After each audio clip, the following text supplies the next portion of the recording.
Salam alaikum. Aujourd'hui, on va commencer un nouveau chapitre, les alcanes.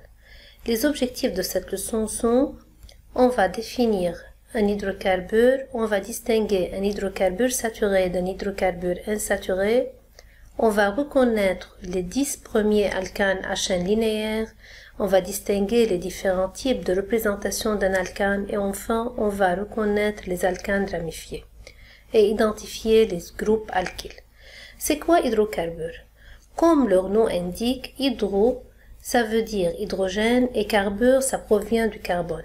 Alors, la définition des hydrocarbures, les hydrocarbures sont des composés organiques qui sont constitués seulement des éléments carbone et hydrogène et ils sont représentés par la formule générale CXHY.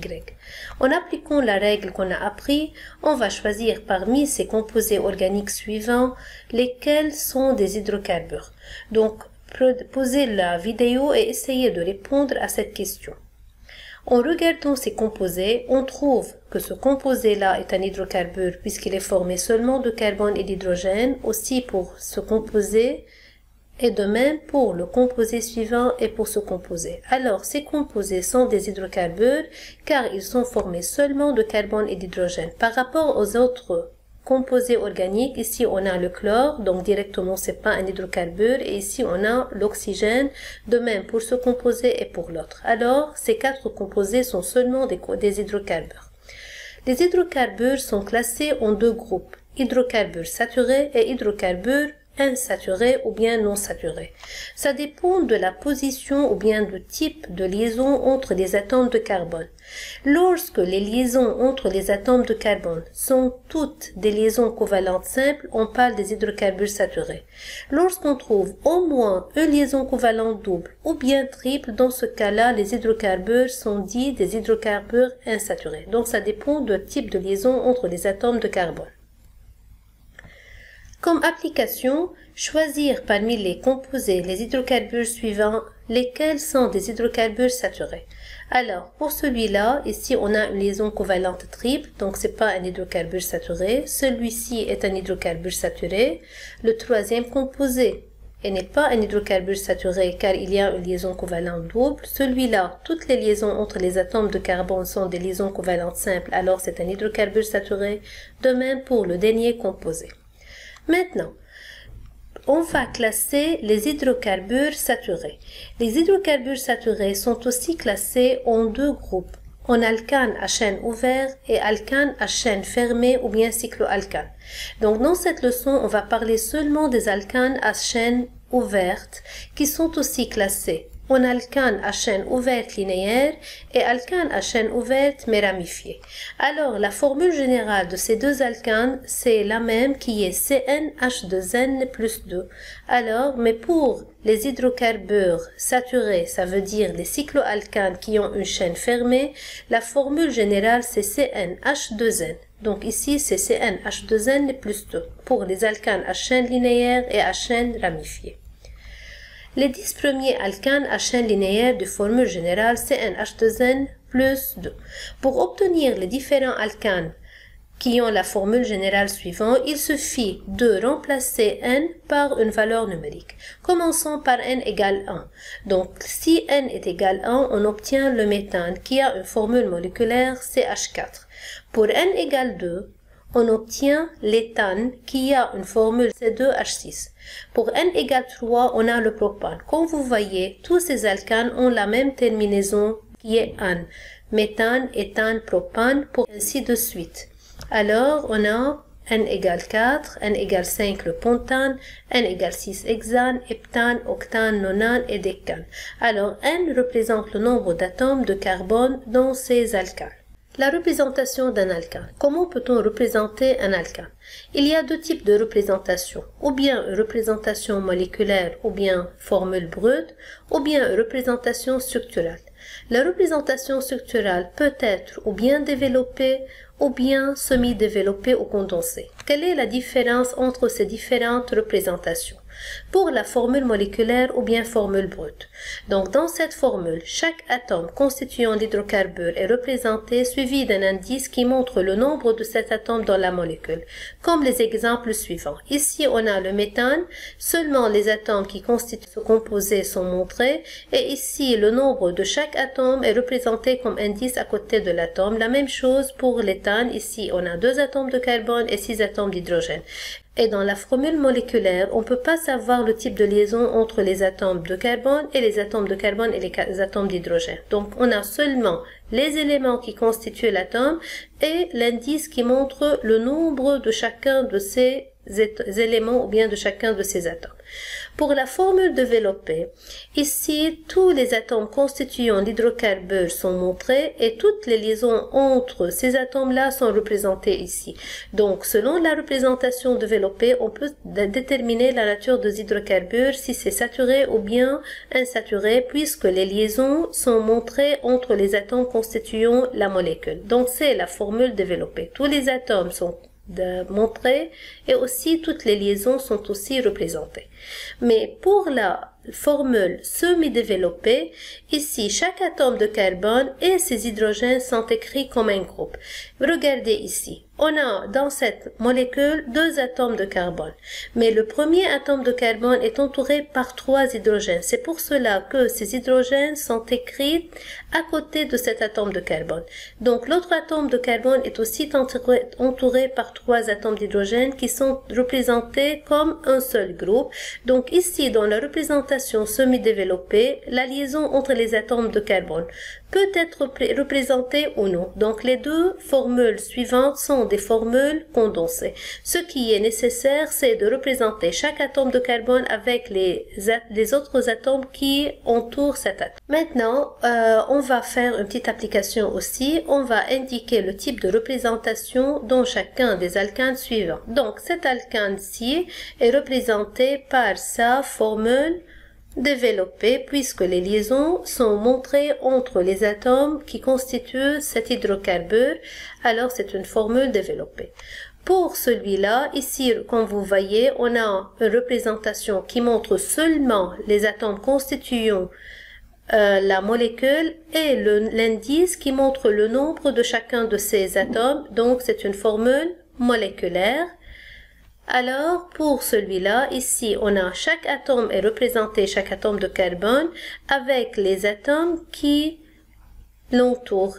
Alors, vous voyez ici, on a ce carbone est entouré par 3 atomes d'hydrogène, celui-là est entouré par 2 atomes d'hydrogène, et ainsi de suite. Donc, c'est une formule condensée ou bien semi-développée. Pour cette formule, ici, l'atome de carbone est représenté comme un seul groupe avec les atomes d'hydrogène qui l'entourent. Alors, donc, c'est une formule condensée ou bien semi-développée. Maintenant, on va faire ensemble cette application, c'est l'exercice 8 de vos livres. On va corriger les formules suivantes à l'aide d'atomes d'hydrogène. Donc, on va ou bien ajouter des atomes d'hydrogène ou bien enlever des atomes d'hydrogène en respectant la tétravalence de carbone. Ça veut dire quoi? On sait que la valence d'un atome de carbone, c'est 4.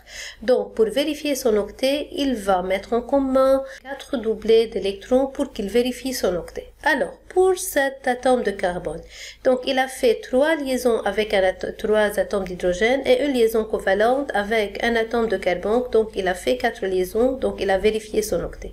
Celui-là, il a fait deux liaisons covalentes simples avec 2 atomes de carbone, mais il a fait 3 liaisons covalentes simples avec 3 atomes de carbone. Donc, il a mis en commun 4 doublés d'électrons.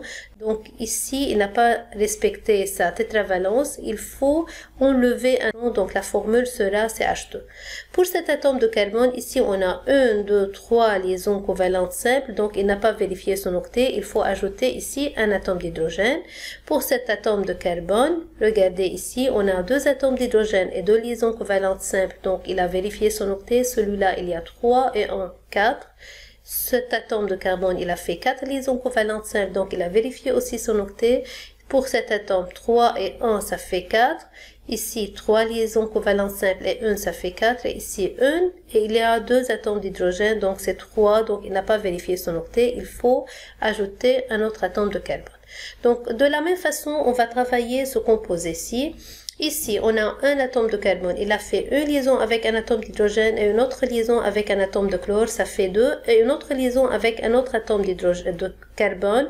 Donc, il a fait 3 liaisons covalentes simples. Donc, il a mis en commun 3 doublés d'électrons. Il lui en reste un atome d'hydrogène. Ici, pour cet atome de carbone, on a 2 liaisons covalentes simples et 2 hydrogènes. Donc, il a vérifié son octet. Ici, on a ici aussi 2 et 2 de la même chose. Pour cet atome de carbone, il a fait ici une liaison covalente simple. Donc, il a mis en commun un doublet d'électrons et une autre liaison covalente simple, ça fait 2, et 2 autres liaisons covalentes simples avec 2 atomes de brome, donc ça fait 4, donc c'est correct. Pour l'autre représentation, ici on a 3 et 1, ça fait 4, 2 et 3, donc ça fait 5, donc il faut enlever un hydrogène. Ici on a 2 et 2, ça fait 4. Une liaison covalente simple avec un hydrogène, ici 1 et 1, ça fait 2, donc c'est 3, donc il lui reste un autre atome d'hydrogène. Passons maintenant aux alcanes à chaîne ouverte ramifiée, qui ont la même formule générale. Quelle est la différence entre un alcane à chaîne ouverte linéaire, comme les alcanes qu'on a vu, le méthane et l'éthane, le propane, et un alcane à chaîne ramifiée? Tout d'abord, la formule structurale d'un alcane à chaîne ouverte ramifiée est formée de 2 parties, une chaîne principale et une ou plusieurs ramifications. Donc, d'après la formule brute ou bien la formule moléculaire, on ne peut pas savoir si l'alcane est à chaîne ouverte ramifiée ou bien à chaîne ouverte linéaire. Il faut quoi faire? Il faut tracer la formule structurale d'un alcane pour savoir si c'est ramifié ou bien s'il est linéaire. Si cette chaîne structurale est formée de 2 parties, une chaîne principale et une ramification, alors on dit dans ce cas-là que l'alcane est à chaîne ramifiée. Alors, c'est quoi la chaîne principale? C'est la chaîne linéaire la plus longue dans la formule, c'est-à-dire qui renferme le plus grand nombre d'atomes de carbone. Alors, les ramifications sont des groupes alkyles. C'est quoi un groupe alkyle? C'est un groupe qui est obtenu quand on enlève un hydrogène à un alcane et il a une formule générale qui est CnH2n plus 1. Ces groupes représentent la ramification qui sont attachés à la chaîne principale par des liaisons covalentes simples. Le nom d'un groupe alkyle est celui de l'alcane renfermant le même nombre d'atomes de carbone en remplaçant le suffixe -ane par -il. Ça veut dire quoi? Prenons cet exemple-ci. Alors regardez, ici on a plusieurs ramifications dans cette chaîne. Donc la chaîne principale, pour la choisir, il faut compter les atomes de carbone qui sont successifs. Alors on a 1, 2, 3, 4, 5, 6, 1, 2, 3, 4, 5, 1, 2, 3, 4, 5, 6, 1, 2, 3, 4, 5, 6. Comme vous voyez, je compte comme un seul schéma qui contient des atomes successifs. Donc la chaîne principale, c'est la chaîne qui contient le plus gros nombre d'atomes de carbone. Donc là, voici, puisqu'elle contient le plus grand nombre d'atomes de carbone. On peut choisir la même chose, on peut prendre 1, 2, 3, 4, 5, 6, donc ça revient en même. Donc il faut choisir une des chaînes les plus longues. Maintenant, les autres groupes qui sont attachés à cette chaîne principale sont appelés dans ce cas-là ramifications, sont des groupes alkyles. Donc CH3, comme vous voyez, c'est un groupe alkyle. Donc si vous regardez le groupe alkyle n'a pas vérifié son octet. Donc il lui reste à mettre en commun un doublet d'électrons pour vérifier son octet. Donc ce doublet d'électrons, il le mit en commun avec un carbone de la chaîne principale pour qu'il s'attache à cette chaîne principale. Donc, comme vous voyez, ce sont des groupes alkyles. Voici les groupes alkyles dont vous êtes responsable. Comme on vient de dire, les groupes alkyles ont une formule générale qui est CnH2n plus 2. Alors, en remplaçant n égale 1, on obtient le premier groupe alkyle qui s'appelle méthyle puisqu'il dérive du méthane. Donc, en remplaçant la terminaison -ane dans l'alcane par -il. La formule de ce groupe alkyle, c'est CH3 et il est représenté de la façon suivante. De la même façon, pour le groupe éthyle, alors le groupe éthyle, il est formé de 2 atomes de carbone, donc c'est C2 n égale 2, H2n plus 1, en remplaçant n par 2, 2 fois 2, 4 plus 1, c'est C2H sec. Maintenant, pour le groupe propyle, on a le propyle qui a une formule moléculaire C3H7 et l'isopropyle qui a la même formule moléculaire qui est C3H7 qui s'appelle aussi propyle 2-yle. Quelle est la différence entre ces deux groupes alkyles? Tous les deux ont le même ou bien la même formule qui est C3H7. La différence, c'est l'atome qui s'attache à la chaîne principale.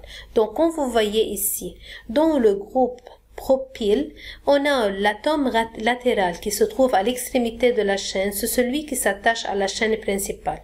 Tandis que dans l'isopropyle, c'est l'atome de carbone central qui s'attache à la chaîne principale. C'est pour cela, pour les distinguer, celui-là s'appelle propyle et l'autre s'appelle isopropyle ou bien propyle, prop 2-yle. Alors, comme résumé, on a appris dans cette leçon que les hydrocarbures sont des composés organiques constitués seulement de carbone et d'hydrogène, que dans un hydrocarbure saturé, toutes les liaisons entre les atomes de carbone sont des liaisons covalentes simples, que la formule générale d'un alcane à chaîne linéaire et à chaîne ramifiée, c'est la même, c'est CnH2n plus 2, et que l'alcane à chaîne ramifiée est formé de deux parties, la chaîne principale et les ramifications au groupe ou bien groupe alkyle. La formule générale d'un groupe alkyle, c'est CnH2n plus 1. Et merci bien pour votre attention. Et à la prochaine.